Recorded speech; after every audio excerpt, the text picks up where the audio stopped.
Have you ever wondered how or why we jump to conclusions so quickly? And even worse, have you ever wondered why a simple text message that goes unanswered can send us into an absolute frenzy of insecurity? What's crazy to me is how even a rumor can spread faster than a typical, organized, and operational message from a company. Those questions I've wrestled with for over 30 years, and I am convinced that the answer lies in the fundamental inability for us to survive as a human species without a story. And these psychological forces, that need for story, affects every aspect of our life. Every single aspect, from every relationship, conversation, and even every silent moment between us, as we search for those narratives, those explanations that explain the behaviors of others and those behaviors of ourselves.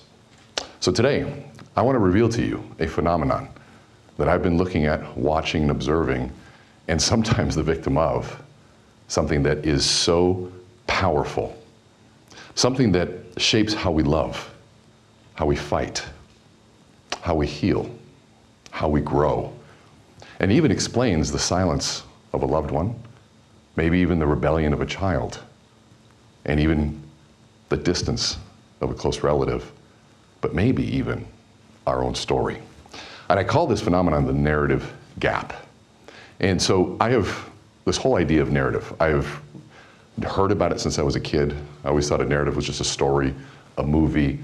But as I started studying narrative, I found that it's much broader than that, something much more powerful, and in some cases, even scary. And so for this case, I want you to think of a narrative as anything that has a beginning, a middle, and an end. And what's interesting from a neuroscience perspective, even from our evolution perspective, is between ages 3 and 4, we start realizing that narrative plays a really important part of our life. We realize that life is explained through narrative. A child watches a father be hungry. There's the beginning. He walks to the fridge and consumes something. Middle. He's not hungry anymore. End. So when I'm hungry, engage in this narrative of go to the fridge and consume something. Now, it also works in other ways. Dad had a really tough day at work. He comes home and he yells at mom, and mom makes him food and dinner.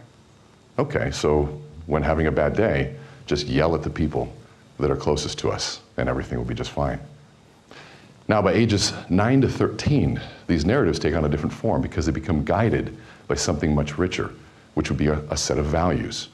For some reason, Johnny every Sunday is over at our house having dinner.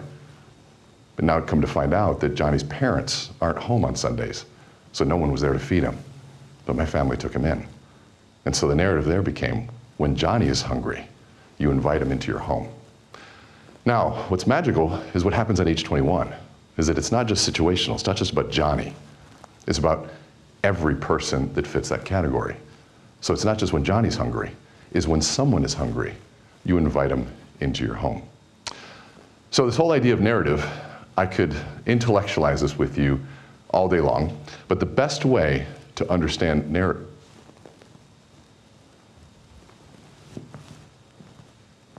is to understand this feeling that you have right now. Now, I want you to pay attention because the lesson is actually inside of you. It's not up here. I want you to pay attention to what just happened. Here we are in a narrative together, all of us. I'm here at a TED Talk. You're watching. We're talking about narrative, and all of a sudden the narrative stopped. What did your brains do? Think about it for a minute. I'm going to guess that maybe it rose a little bit of anxiety. Maybe you started making some guesses and filling it in, because this narrative is pretty simple. Here we are working, and then boom, I just stopped. And then I came back again, and we're left with this gap. But the lesson happens in what happened that moment that the gap happened. What did your brains do immediately? It began to fill it. It began to fill it with some kind of story. Maybe you thought there was a technical issue. Maybe you thought, some people thought maybe I had to pee. Or maybe there was somebody that was upset. And yes, you can laugh at TED. But watch what happened and how quickly your brain didn't skip a beat in filling that gap. And so when we think about it, this narrative is also the line or a construct of reality. We use narrative to construct reality.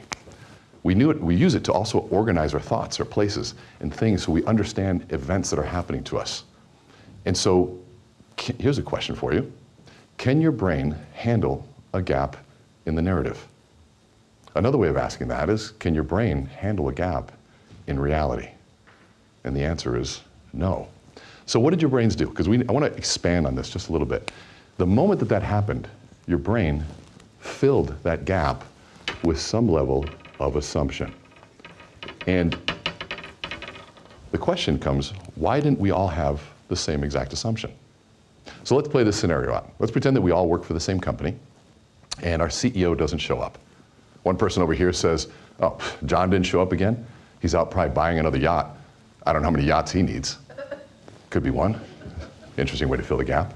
Or somebody over here says, oh, hold on a second, John didn't show up? Let me call and see if he's okay. Another way to fill the gap. So here we have, same scenario, two completely different assumptions filling the narrative gap, constructing two coexisting, say it with me, realities.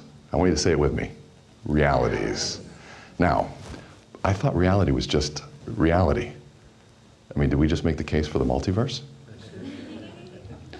But think about it from that perspective. We know that there's physical reality, like this is a hardwood floor, there's metal and steel and plastic, but the social construct of reality is constructed by the cumulative effort of all the assumptions that we make in all of the narrative gaps in our life.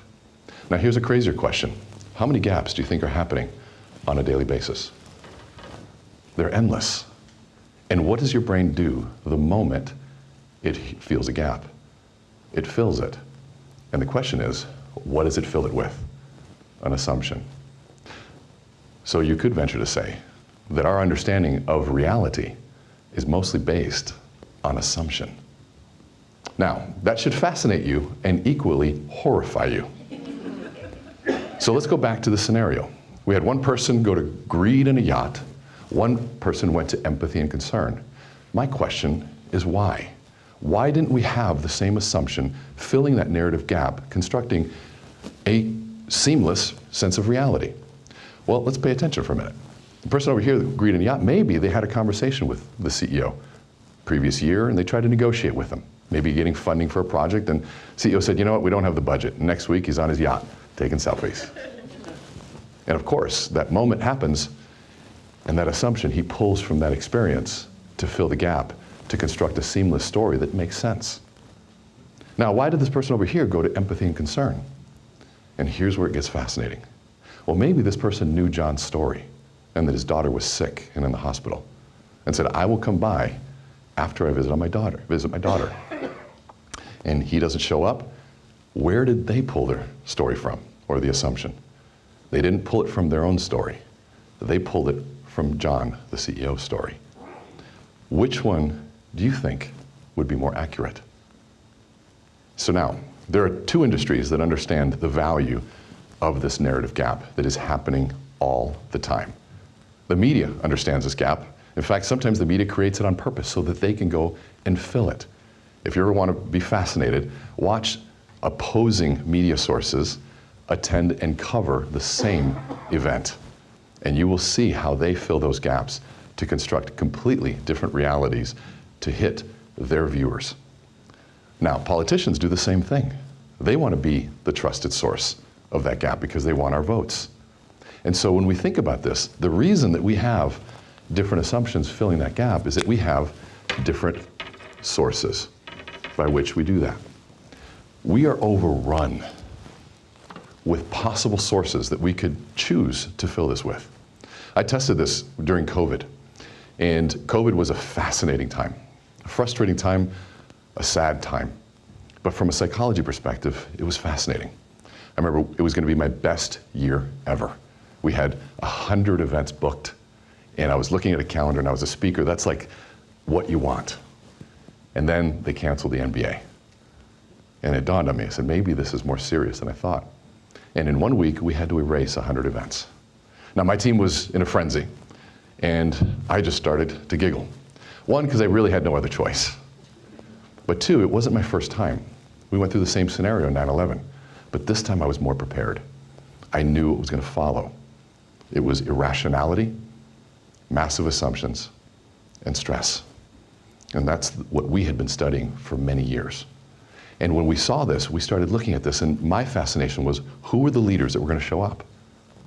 Or who were the ones that were going to guide us through this difficult time? And what I saw was sad. Leaders hibernating, sending selfies from hot tubs, saying, hey, why are you working? While people receiving those messages, maybe one, don't have a hot tub. Two, maybe they needed to work, and they didn't have the money to do that. And it just revealed how tone deaf and how disconnected so many leaders were. And I remember going online, I'd say, leaders, you're going to be judged at the end of this. People are going to see, did you show up? Or were you like that leader, the son of Marcus Aurelius in the movie Gladiator, that showed up at the end of the battle conveniently, saying, oh, did I miss the battle? His father looks at him with disdain and says, you missed the war, and leaves. I think as a society, even a human race, we disdain the leader that doesn't show up during the difficult times. So when I was watching this, as people went further and further away, we realized these gaps started rising. And then when you look at history, 50 years ago, most people died very close to where they were born. And they very close to where they even worked. If you went to the grocery store, you saw people that you worked with. If you went to the barber shop when I actually had to go, you probably saw people that you worked with there. And maybe your little league was coached by your manager. We spent time together, so we knew the nuances, the facial expressions, all of the things that brought us together.